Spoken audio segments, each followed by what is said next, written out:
What's going on, everyone? It's your man John Resurrection. We are selling cars like candy bars.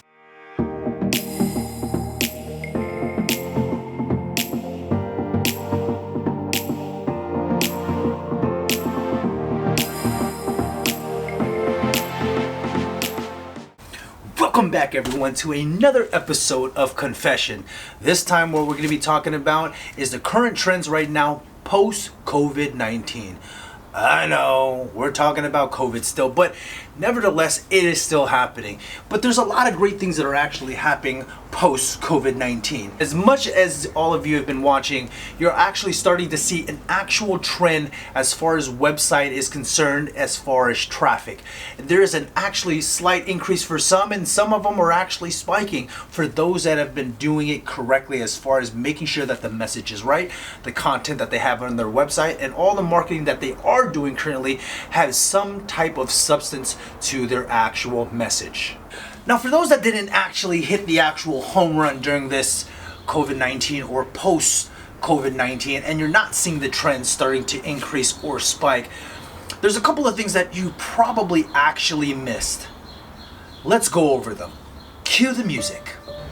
Now, just based on the sound of the music that is actually playing through this video right now, most of you probably did the piano type of video where it was about making sure that we're there for you. We're gonna come through, and every automotive OEM had did a COVID message out there and a quarantine message that we're gonna get through it together. Everyone started to throw out all the incentives of the 0% in 84 months, and everyone was putting out the same message. And for those people, like normal consumers like myself and you as well, we started to see it over and over and over again, to the point where even you got sick of those videos. See, the dealerships that are actually winning, or the retail stores that were actually winning, and pretty much anything that was doing anything advertisement right now, those that started to focus more on the brand, about the dealership, the story, the people that actually work there, started to see more of an impact. Now, some of the things that in the automotive world that we do is we like to do this pre-roll of vehicles. Now, let's just face it. We do that because it's the easiest thing for us to put for a dealership. A lot of looks, a lot of impressions, a lot of reach. Extremely easy. But that's what everyone else is doing. So why are we continue to still do those type of trends as far as leaving the pre-rolls? And is it because that's what everyone else is doing? See, my biggest belief is that if you're not differentiating yourself from everyone else, if you're not putting yourself out there, you're not telling the story of who you are as a dealership, as a retailer, as a business, you're just going to be like every other business that's out there. Now, I understand there were some difficulties being in COVID, post-COVID, with social distancing happening, people being extremely cautious about getting sick. We wanted to make sure that we were all politically correct. So what did we do? We ended up taking old footage, B-roll footage, putting it in, stockpiled it in an advertisement, and we still use the same message of, you know, we're still here for you. Now that everything is starting to uplift, the curve is actually flattening out, come back in and we'll take care of you. Well, isn't that what everyone else is saying? Isn't that what every dealership that's right next to your dealership is saying the same thing? And so why do we revert back to that? Is it because we feel that that's politically correct, that's the right thing to do? Is it something of the nature that we are going based off the committees and these focus groups saying that that's the way we need to start talking to our consumer?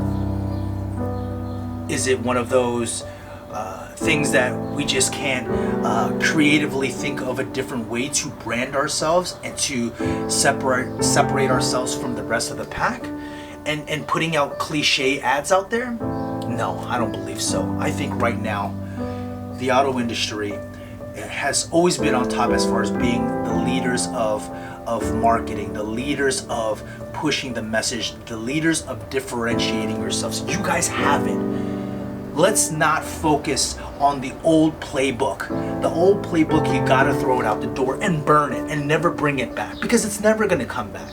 If this has taught us anything, in quarantine, that knowing that if we're not differentiating ourselves from everyone else right now, we're just gonna be like some dealerships right now that are actually throwing in the keys and locking up the doors. And I don't want that from you guys, and none of us in our team want that for you. So we have to make sure that when we look at everything and that we notice that the trend is going up, we still gotta make sure that our websites are doing well, that has all the content that it needs to provide all the information that the consumer is looking for. Spin that with a lot of great content through your social media, making sure that you differentiate yourself, make it fun, make it entertaining, let people know that you care, but at the same token that it is a great place to do business with you. Why? Because buying a car is the second biggest thing that anyone buys. One is the house and two is the car. So why can't we have fun with it? Why can't we enjoy? Why does it always have to be suit and ties? It doesn't have to be that way. And don't gear your business that way as well. What is the trend? The trend right now is about getting with your team, rediscovering who you are as a dealership, as an organization, as a business, and letting your distinct voice scream through media. Scream through every platform you can think of. Don't just stick to the certain platforms that you're comfortable with. Get comfortable with uncomfortable right now.